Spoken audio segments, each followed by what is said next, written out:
Welcome back to the Hockey Show, and today I'm telling you about the Calgary Flames and what they should be doing with this upcoming near trade deadline. So, March 3rd coming up soon, the last day for teams to make any moves, and the Flames are one of those teams that are probably considering trying to do something to solidify a playoff spot at this point, because they're tied for the second place wild card spot with the Minnesota Wild. They're 5 points behind the first place spot of the Western Conference, behind the Edmonton Oilers with 66 points, the Wild and Calgary have 61.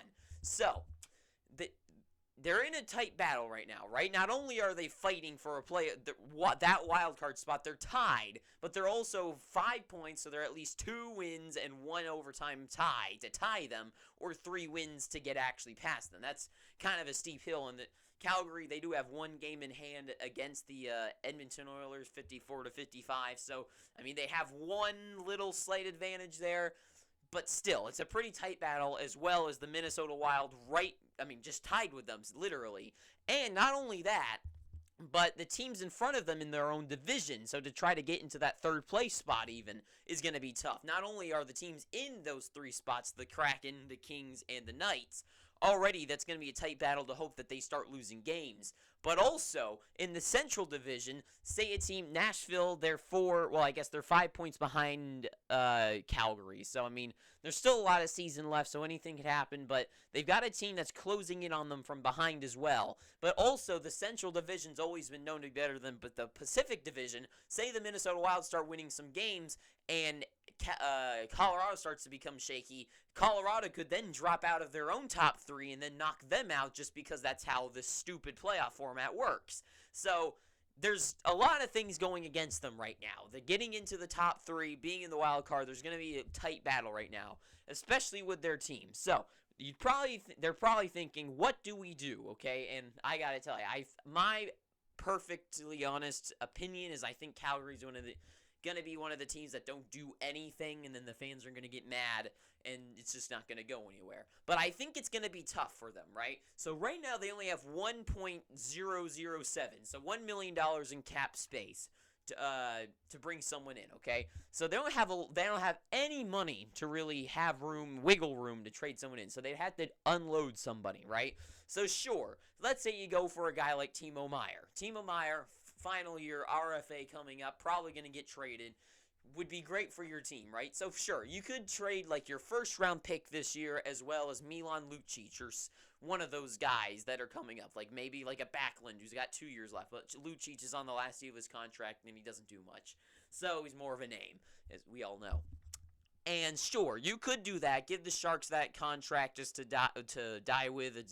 They wouldn't have to really retain any money, something like that.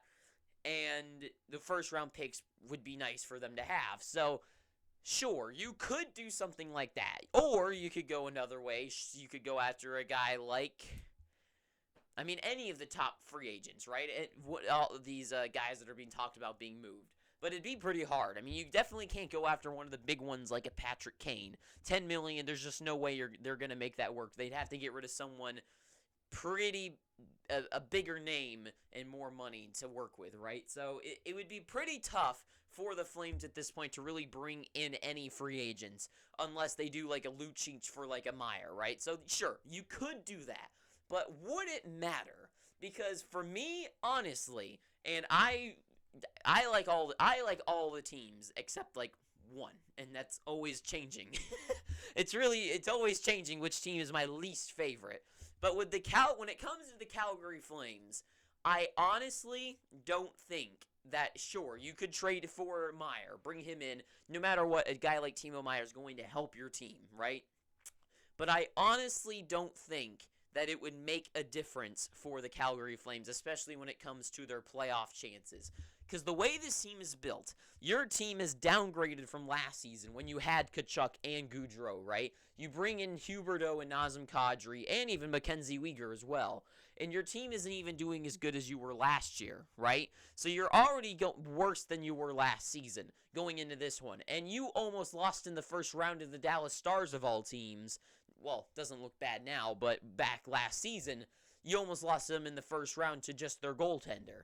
So really, I don't think for the Calgary Flames, it would matter what they do. I think the core of this team just doesn't work. I've said it for many years now that the Calgary Flames are the type of team, their structure just doesn't work. They don't have I don't want to say an identity, but like just their structure as a team. Like they have, Goudreau's great, right? I love Johnny Hockey. Love the guy. He's a great hockey player, but he's not the type of player he's not a Patrick Kane. He's not going to be the guy that can lead your team through the Stanley Cup playoffs and win you a Stanley Cup as your number one points guy. He just isn't. He needs someone else to be the spotlight guy.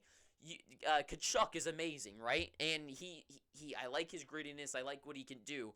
But, I mean, this team's format has never worked. The core of this team doesn't work.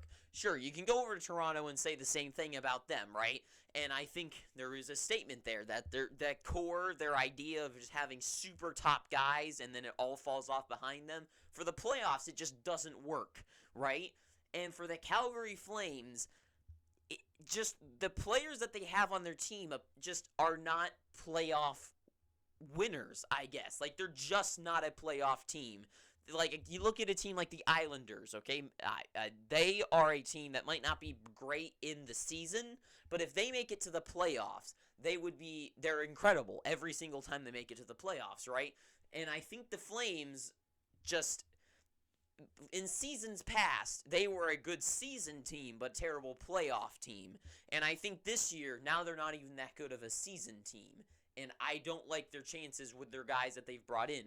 Huberdeau, obviously being a letdown just to start, but he's never really proven that he's a playoff performer either. So you bring him in as your replacement for those guys that already weren't playoff performers, and it just doesn't make any sense to me. I don't think the Calgary Flames, no matter what they would do, it wouldn't matter unless they shook everything up, and instead of having Nazem Kadri as a first or second line center and Lindholm being your other center there, I just don't think this team's format is a playoff winnable format. Sure, they make it into the playoffs, but they're going to face off, at this point in the wild card, they're going to be playing against either the Golden Knights or the Dallas Stars or maybe the Winnipeg Jets or whoever sneaks into a first place spot there.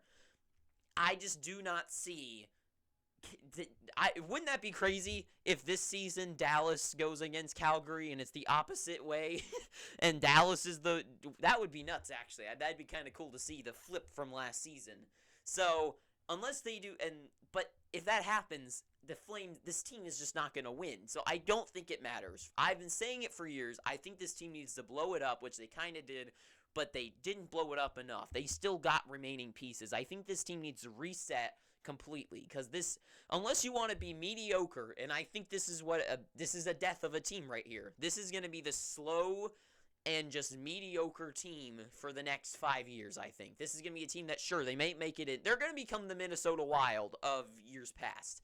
That's what it's going to be. They're going to be the 2010s Minnesota Wild, where maybe they'll sneak it into the playoffs, but they'll lose in the first round, and then they'll miss the playoffs next year, make it in the wild card again next year, and they're going to have some up and downs, and that's what it's going to be. That's what I predict for this Calgary Flames team, and I think they need to just reset. I think they need to just retool, just change up everything. Their defense doesn't impress me. Their offense doesn't have any diamonds, and goaltending-wise, Markstrom's great, but I just don't know if he's that goaltender to win you a Stanley Cup. So that is really all I have to say about the Calgary Flames. So thank you for watching this. Please pick up your free subscription. Feel free to pick up your free subscription down below by hitting that red subscribe button. If you like this video, leave a like, not a dislike, but go down below and tell me how stupid I am. Yes, I know, I'm a Flames hater. I'm an idiot. Tell me down below just how stupid I am. And until next time, I've been your Tucson-dressed host, Owen. Too sweet, and ta-ta for now.